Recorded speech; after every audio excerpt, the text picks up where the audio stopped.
Kanya sa walalangan ato da yung next speaker. Maigsoon may gala, walay lain atong igsoon na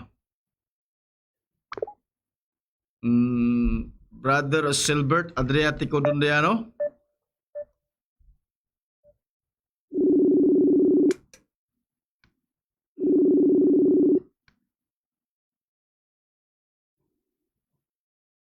Okay, Brother Silbert, good evening. Well, okay, sa walilangan, tagaan din dagag 25 minutes. Ipaliw lang po apel sa mga panimaya. Go ahead, Brother Silbert. Peace sa tanan ninyo diya, no? Ni Silona, ni Brad Douglas, May atong gabi eh. technician diya, si Brad Figueredo, sa tibuok staff sa DXKD. Mayong gabi, no? Sa lahat ninyo, no? Sa piniling nasod nga hatag mo og higayon nga makapaambit pod ang laing pagtuo sa inyong programa og sa istasyon sa DXKD nga gipagamit gyud ang ilang istasyon para niining programaha. Okay. Moderatso ko sa akong ipaambit, no? Nakadungog ko sa miagi nga dunay basahon ko nung Katoliko nga nag-ingon nga wala sa Biblia ang doktrina nga Trinity. Okay, wala kuno sa Biblia ang doktrina nga Holy Trinity. Now, it sounds contradictory kung magtuon yung Katolisismo kay doktrina magyud sa Katoliko ang Holy Trinity, no? Usa ka Dios sa tulo ka persona. Nga usas mga bersikulo nga gigamit kabasihan mao ang formula sa bautismo nga litukon ang ngalan sa Dios. Apan pagbasa nato sa maong bersikulo, kapasabot nga ang maong usa ka Dios di ay tulo ang persona. Dayon dunay basahon kuno nga Katoliko nga nag-ingon nga dili mabasa sulod sa Biblia ang doktrina nga Holy Trinity. Now, importante ang konteksto sa maong referensya, no? Lisod kayo mo conclude kung part ra sa maong basahon ang gikutlo. Kung dili ba nato makuha ang tibuok konteksto, no? Kung dili nato ba sayron ang ubang mga pulong ay napamulong tong gikutlo. Kay sama sa ako nang gihimong example nga naay parte sa Biblia nga nalimot lagi ko sa bersikulo wa pa nako mapangita nga dunay mabasa nga nag-ingon nga walay Dios. Walay Dios. Pero naapoy mabasa nga nag-ingon nga naay Dios. Murabag makaingon ta oy nagsumpaki man na. Parehas na pud ani ba nga ang Katoliko gatudlo nga naagyoy usa ka Dios sa tulo ka persona. Pero nganong na may libro ko no nga nag-ingon nga dili na mabasa sulod sa Biblia ng doktrina ha. So it sounds contradictory. Now makaingon gyud ta na kung di ta kahibalo sa konteksto sa referensya sa tibuok konteksto. Sa malagi nga dunay mabasa sa Biblia nga walay Dios. Pero makaingon ta oy nagsumpaki man na kailangan po'y mabasa nga naay Dios. So sa ako nang gingon lagi nga kay wala man insakto og basa ang maong pasahe sa Biblia. Gikulangan ba wala i-appeal ang ubang litra nga unsa gibuot ipasabot. So kung basahon ang konteksto o ang buot jud ipasabot, kung dili lang putlon ang mga pulong nag-ingon nga ang buang nag-ingon walay Dios. Ang buang diay may nag-ingon nga walay Dios. No? So simple ra kayo, no? Kung insaktuhon lang gyud og kutlo. Okay, ang buang maoy nag-ingon nga walay Dios, dili kay ang Biblia o ang mga apostol o propeta nagtudlo gid sila nga walay Dios, di na mao. So sayro nato og kinsa ang nag-ingon. So mausab ka nang magkutlo-kutlo og mga basahon Katoliko, unang ipangutana sa nato kung it sounds contradictory, kinsa ba gayud kaha ang nagpamulong? Or baka quotation ra na kay sa malagi no sa mga libro pananglit ni Brother Sok Fernandez nga magkutlo siya og objection. Nya na may uban mo ingon nga kutloon tong objection nga wala ipasabot nga gikutlo ra dayto ni Brad Sok ang objection dili ito kay iya agyod. Inana ba no sample na ba nga kinahanglan sayro na to ang konteksto. Kay lisod kayo ma-mislead ta kung dili makuha ang konteksto. Now, ang pag-ingon nga dili mabasa sulod sa Biblia ang Doctrina Trinity, ang buti pasabot manggod ana nga explicitly dili gyud mabasa kay dili man gyud mabasa pud litra por litra. Oh, nga nag-ingon nga naa ng doktrina sulod sa Biblia nga Trinity. No, explicitly litra por litra wa tay mabasa ana. Pero implicitly kay duha man gud ni. Kung dili explicit, implicit. Now, kung maghisgot tag implicit, gipasabot, mao na tong akong gi-discuss sa miagi. Nga ang usa ka Dios, dili gyud usa lang ang persona. Pero by the way, naa di ito'y bersikulong gikutlo nga nadunggan ako nga na ako no, pero gitan-aw nako sa akong Biblia dili man no. Wala man dili man ingon ato nga usa ang persona sa Dios. Okay, wala ingon ana. Gawa siguro sa mga hubad nga kinahanglan pang atong i-cross-examine kung insakto ba ang maong translation o kuan ba valid, no? Kay naman po yung mga invalid yun nga translation kung masupak na sa ubang mga bersikulos Biblia. Now, sa Genesis 1:26 mao gihapon gihimo nato ning premise usa sa mga bersikulos Biblia nga nagpasabot nga dili gyud usa lang ang persona sa usa ka Dios. Kay lagi ni gamit ang Dios og pulong plural sa pag-ingon niya buhaton nato ang tao sama sa atong dagway. Atong no, atong denotes plurality of persons. Nga kauban niya gani no, creator pod kay buhaton nato ang tao sama sa atong dagway. Sa to pa creator po niyang kauban. Na masabot nato nga ang kauban sa Dios Amahan diha kung muputlo taglaing mga bersikulo sama atong sa Juan 1:1 si Kristo man na no ang pulong nga Dios nga nagpakatao. Unya it sounds maapil po nato ang Holy Spirit diha kung mukutlo ta og katong nalimot lang pug bersikulo sa Salmo ba to? Usa ko ba sa sunod siguro kutloon ako na nga gahisgot nga ang Espiritu Santo creator. Ang Espiritu Santo creator. Kunya kung maghisgot kay tag creator Dios man na. So usa po na sa ebidensya sa sunod ako kung masubay na ko ng bersikulo ha. Ako nang kutloon jud no. Nga ang Espiritu Santo creator. So nagpasabot nga Dios ang Espiritu Santo. Okay. So, masabot na to nga apil na siya sa gipasabot atong Genesis 1:26 nga nag-ingon ang Dios nga buhaton nato. So, apil ang Espiritu Santo ana. Labi na kung atong kutloon po itong Mateo 28:19 nga sa Formulas Bunyag, ang litukon nga usa ka Dios, tulo ka personang gisgutan, Amahan, Anak ug Espiritu Santo.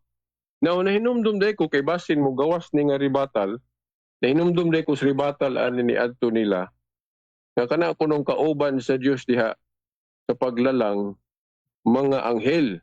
Okay.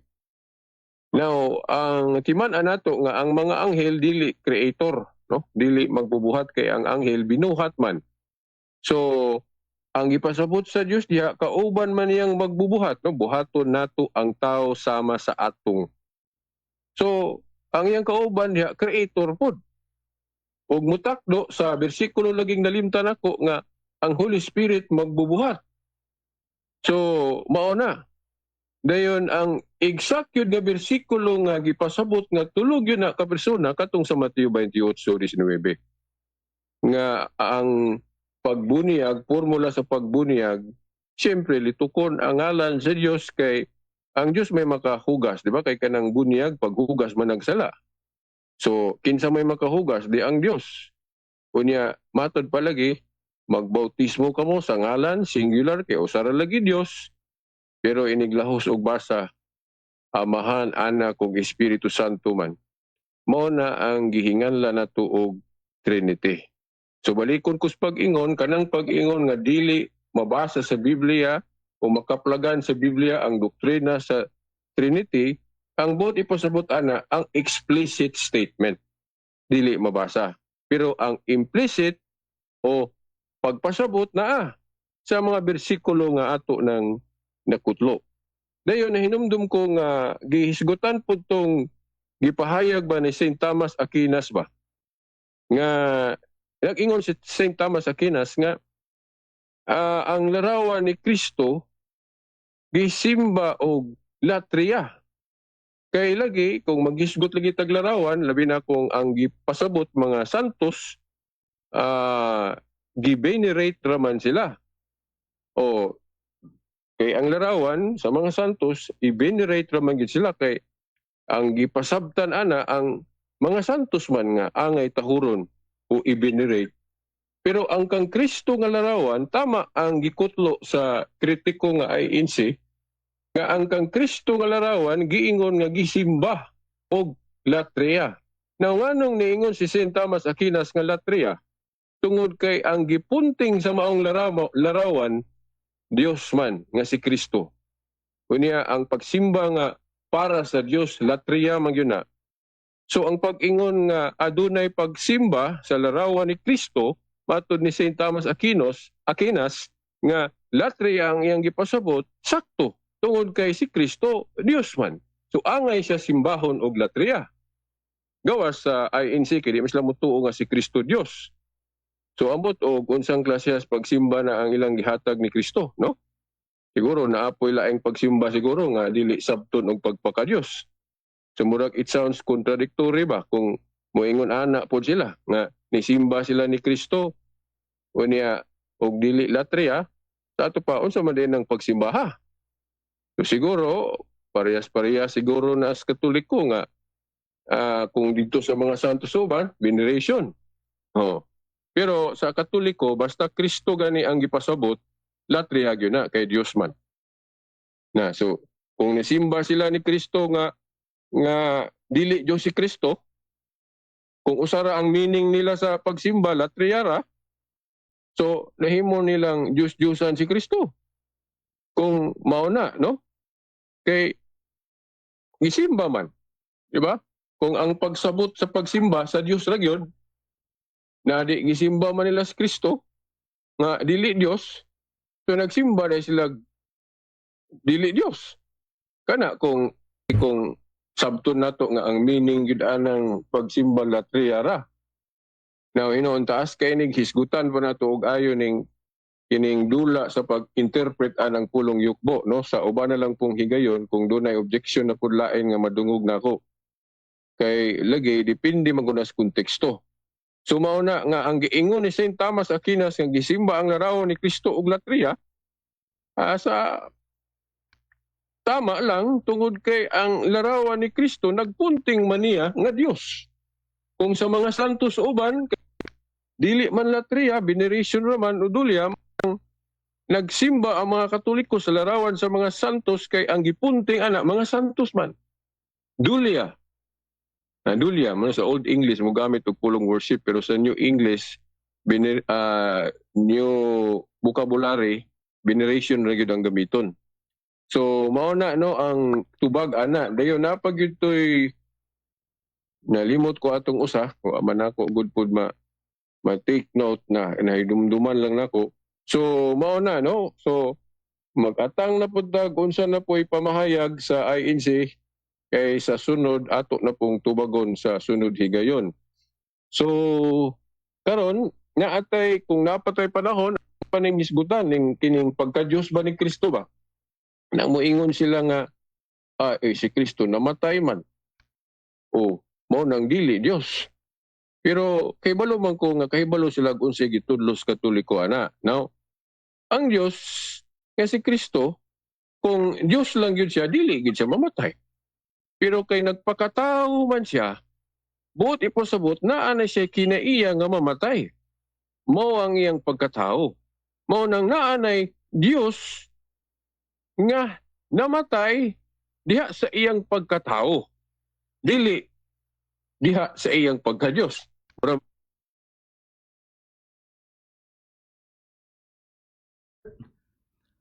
Basi ganahan ka mo response ani nga dunay concern si Brother Jojo Rolurata. Matod, Sige, sige. matod pa niya, nagsimba di ay mo og larawan nga latria. Go ahead, Brad Silbert. Ang gipasabot ana nga larawan kanang si Kristo. Kay si Kristo larawan man sa Dios nga dili makita. So kung ang larawan nagpunting, nagtumong ngadto ni Kristo, latria gyud na. Kay Dios man si Kristo. Kung balaan sa mani Maria, ang pagsimba sa iyang larawan, kung mugamit mga pulong simba, kung gamito na to ang Old English, pero veneration ang ipasabot ana, dulia bali. Espesyal lang kay inahan man sa pagtuo. So mao na ang tubag, Brad Douglas. Mga minuto pa, Brad Silbert, napakay 10 minutes. Brad Douglas, nakopya ba ang tubag? Okay, Brad Silbert, since wala pa siya follow-up question, proceed sa yung mga minuto, doon na pa kay 10 minutes. Sa ba nga, namatay man, so dili siya Diyos. Buot ba ipasabot nga na Diyos nga namatay? Now, kung magisgot ang persona sa Amahan o Espiritu Santo, wa man to nagpakatao, so wa gyud namatay ang Diyos Amahan o ang Diyos Espiritu Santo kay wa man nagpakatao. Pero ang Diyos Anak nagpakatao man, so doon na siya kinaiya nga mamatay, mao ang iyang pagkatao. So naay Diyos nga namatay diha sa iyang pagkatao, dili sa iyang pagka-Diyos. Kay nganong mo ingon man tag namatay siya kung wa siya nagpakatao, nga di man mamatay ang Diyos. So mao na. So mao na pod ang kanabang murag dala na lang po ni sa kanabang objection anang uing agi anang bangi pod sa mga CFT nga di magparehas og sabot anang God died. Pero kining ako agibasa na ko ni siya sa orthodox teaching gyud sa simbahan nga ang Dios pag-ingon nga ang Dios namatay dili i-apil diha ang Amahan o Espiritu Santo kay wa man nagpakatao. Ang gipasabot lang diha nga Dios nga namatay ang ikaduhang persona nga si Kristo. Oh? Nga namatay ang Dios nga si Kristo diha sa iyang pagkatao. Dili sa iyang pagka-Dios kay dili lagi mamatay ang pagka-Dios. Pero nganong ma-attribute man nato sa iyang divine person. Kay usa ra may person ni Jesus Christ divine. Kay kung imuon po nimong duha ang person ni Jesus na kuan naman na kanang lahi tong iyang divine person ug lahi pud iyang human person, heretical na tana. Maduhan na day ang persona ni Kristo dili. Usa ra ang persona ni Kristo divine o God nga dugang lang ang kinaiya nga tawhanon o nga namatay. O ang Dios kasi si Kristo namatay diha siyang pagkatao, dili diha siyang pagka-Dios. Excuse me again, Brad Silbert. Doon ay komento si Brad Jojo ug naba kay response o counter argue ani matod pa niya. Salamat kay miangkon ka nga nagsimba mo og larawan. Kristo kay Dios man. Okay mao na. Kung mingog larawan sa ubang mga santos dili dulya ra gyud. Dili latria. Pero larawan ni Kristo, latria kay si Kristo man ang gipasabutan na. Kuan lang kanabang representation na lang larawan. O na ang tubag. Dayon Napakay 7 minutes. Then next nimo si Brad Jojo Rolata 7 minutes. Go ahead, Brad Silbert. okay. So mao na. Sa kanabang lain pang kinaiya ni Kristo nga ilang puntaryahon gapon gawas anang ang Diyos namatay or na mainta tog na sulat lagi na ko itong mga objection pero basta ingon ani lang no nga ang i-confuse ta usahay o iminggol manggod sa style sa argument sa INC nga murag iminggol nila ng pagka-Diyos ni Kristo sa doktrinang Katoliko ug pagkatao. dili yun na naon yun. No? Dapat ilahi ng iyang pagkatao, ilahi po ng iyang pagka-Diyos. Ang iyang pagka-Diyos, omnipotent na, no? Kana bang makagagawom sa tanan o dili masukod. Pero ang iyang pagkatao, dunay limit kay namatay gud. Dayon kapuyan. Ingon na.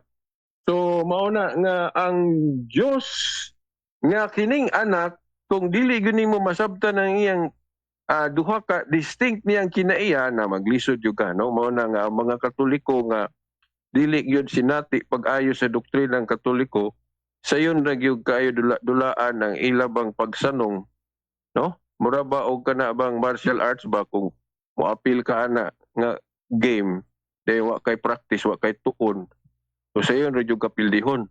So mao ra po na mga Katoliko ganing Katoliko lang sa bunyag pero wala sa doktrina o kanang mga kahibalo gyud, una sayon ra kayo dulaan sa kana bang mga mensahero sa uban, mo nang daghang mga Katoliko ang makabigpod.